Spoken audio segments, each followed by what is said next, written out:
উদ্বোধনের আগেই তারাইল মডেল মসজিদে দুধর্ষ চুরি, ২০টি ফ্যান ও মাইক সেট গায়েব। কিশোরগঞ্জের তারাইল থেকে উপজেলা প্রতিনিধি রাসেল মিয়ার পাঠানো প্রতিবেদনে থাকছে বিস্তারিত। কিশোরগঞ্জের তারাইল উপজেলা মডেল মসজিদ ও ইসলামিক সাংস্কৃতিক কেন্দ্রে উদ্বোধনের অপেক্ষায় থাকা অবস্থায় ২০টিরও অধিক ফ্যান ও মাইক সেট চুরির ঘটনা ঘটেছে। আজ শুক্রবার ১৭ এপ্রিল জুম্মার নামাজের মাধ্যমে মসজিদটি আনুষ্ঠানিকভাবে চালু হওয়ার কথা। জানা গেছে, মসজিদের জন্য ইতোমধ্যেই উপজেলা নির্বাহী কর্মকর্তার মাধ্যমে ইমাম, মুয়াজ্জিন ও খাদেম নিয়োগ সম্পন্ন হয়েছে। ১৭ এপ্রিল জুম্মার আজানের মাধ্যমে নামাজ চালুর প্রস্তুতি হিসেবে বৃহস্পতিবার ইমাম ও স্টাফরা মসজিদের ভেতরে প্রবেশ করেন। এ সময় তারা দেখতে পান যে মসজিদের ভেতরে থাকা ২০টিরও বেশি ফ্যান এবং মাইকের সম্পূর্ণ সেটটি চুরি হয়ে গেছে। বিষয়টি তাৎক্ষণিকভাবে জানাজানি হলে এলাকায় চাঞ্চল্যের সৃষ্টি হয়। এ ঘটনায় সংশ্লিষ্ট কর্তৃপক্ষ দ্রুত পদক্ষেপ নিয়েছেন। প্রথমে তারাইল উপজেলা নির্বাহী অফিসার তানজিলা আক্তারকে মৌখিকভাবে বিষয়টি জানানো হয় এবং পরবর্তীতে ইসলামিক ফাউন্ডেশনের পক্ষ থেকে একটি লিখিত অভিযোগ দায়ের করা হয়েছে। স্থানীয় বাসিন্দাদের অভিযোগ, দীর্ঘ ১.৫ বছর ধরে মসজিদের নির্মাণ কাজ শেষ হলেও নামাজ বন্ধ থাকায় জায়গাটি অপরাধীদের অভয়ারণ্যে পরিণত হয়েছে। এলাকার মাদকাসক্তরা প্রতিদিনই মসজিদের আশপাশে নির্জন জায়গায় গাঁজা ও ইয়াবাসহ বিভিন্ন মাদকের কেনাবেচা এবং সেবন করে আসছিল। এমনকি মাদকাসক্ত যুবকদের মসজিদের ভেতরে বসে আড্ডা দিতেও দেখা যেত।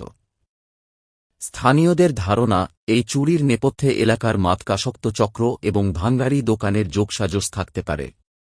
স্থানীয় ভাঙাড়ি দোকানগুলোতে সঠিক তদন্ত চালালে এই চুরির রহস্য উদ্ঘাটন করা সম্ভব হবে বলে এলাকাবাসীর দাবি। আসলে তো মসজিদ তো আল্লাহর ঘর মসজিদ, হ্যাঁ, মসজিদের মধ্যে সমস্ত কিছু হেফাজত রাখা সবারই জিম্মাদারি। এখন মসজিদ বিগত ১.৫ বছর ধরে মসজিদ বন্ধ থাকার ফলে এনে কোনো পাহারাদার ছিল না মসজিদের নির্ধারিত, যার কারণে এনে কিছু বকাটে ফোলাফান, মাদকাসক্ত ফোলাফান, হ্যাঁ, এখানে আইসা মসজিদের মধ্যে চুরি এরকম করছে।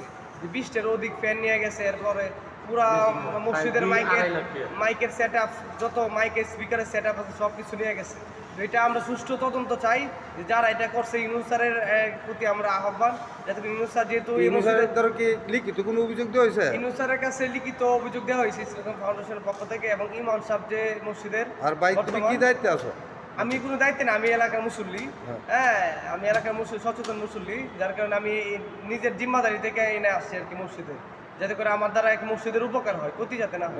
আমরা চাইতেছি যে মসজিদ চালু হবে আগামীকাল জুমা থেকে। যে এই যে তারগুলো নিয়ে গেল, হ্যাঁ, মাইক টাইক নাই, এটাই সবচেয়ে বেশি আমাদের এখন পরিস্থিতি শিকার, যে ফ্যান নিয়ে গেছে। এটা বেশি ফ্যান ২০-২২টা নিয়ে গেছে মিটিং রুম থেকে, আর পুরো সেটআপ নিছে। হ্যাঁ, যে মাইক্রোফোন লাগানোর যে দরকার ছিল ছিল সবকিছু নাই। এখন আপাতত আজানও দেওয়া যাবে না, স্পিকারও চালু হবে। তো এই অবস্থার মধ্যে শুক্রবার নামাজ পড়াটা কঠিন হবে। তো যত দ্রুত সম্ভব এটা বিকল্পের ব্যবস্থা চাই, এবং যারা নিছে তাদেরকে আইনের। ভাই কি দায়িত্ব আছো? আমি ভাই খাদেম পোস্টে আছি, আমি খাদেমের দায়িত্বে আছি।